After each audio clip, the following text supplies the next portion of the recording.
গোটেই চাউল তাউলবোৰ খাবলৈ কি দৰকাৰ? এতিয়াতো ভাগৰ লাগিছে নাই? সেইকাৰণে তোক মই দোকানলৈ গ'লোঁ চাউল আনিবলৈ।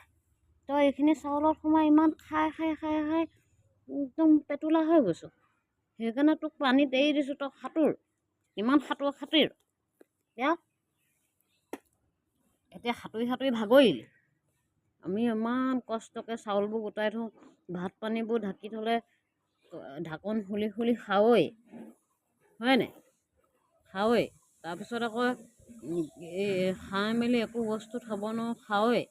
এতিয়া গোটেই পানীখিনিত সেইকাৰণে পানীকে খা। কিমান খাবি? পানীকে খা।